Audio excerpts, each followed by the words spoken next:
Hello everyone, in this video we are going to see about how to generate the Fibonacci sequence using the recursion technique.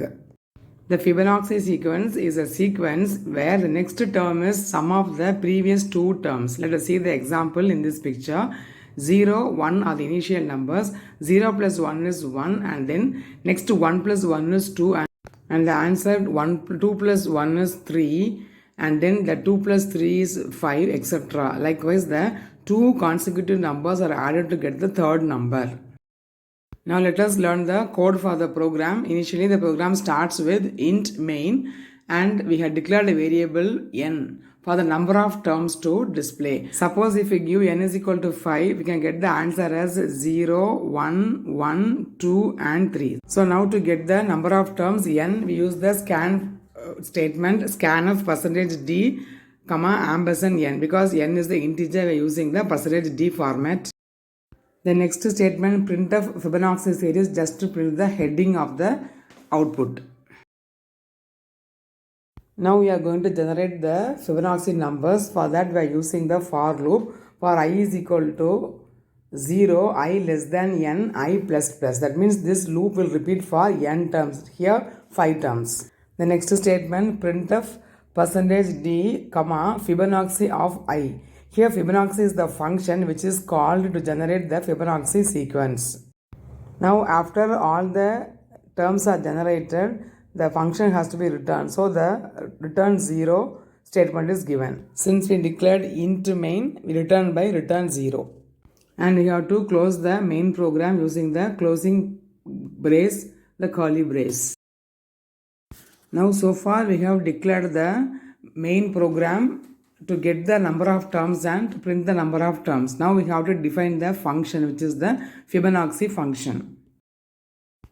The function definition starts int Fibonacci within bracket int space n. Here Fibonacci is the function name and int n is the parameter. In the main program we got the n value. That value is passed to the function.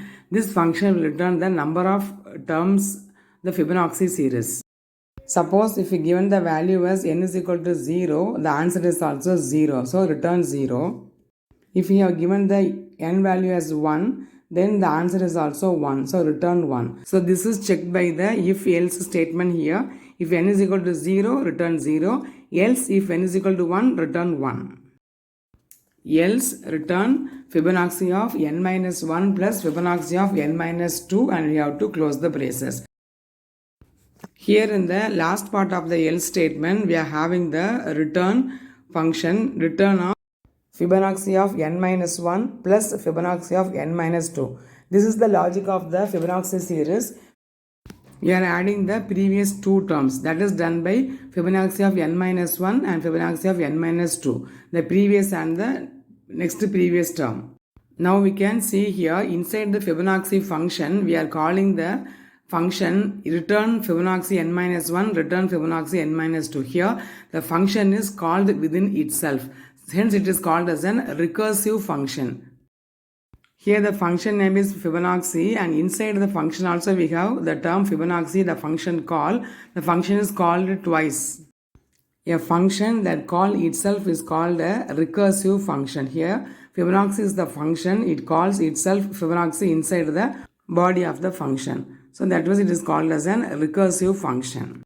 We can notice here after hash include stdio.h we have defined the function. So all the functions first be defined, then only we have to start the main program. So while executing I have given n is equal to 9. So all the 9 terms are printed. 0, 1, 1, 2, 3, 5, 8, 13 and 21. 9 terms are printed. So this is how the recursive function is called to print the Fibonacci series. So hope it is easy and simple to follow and thanks for watching.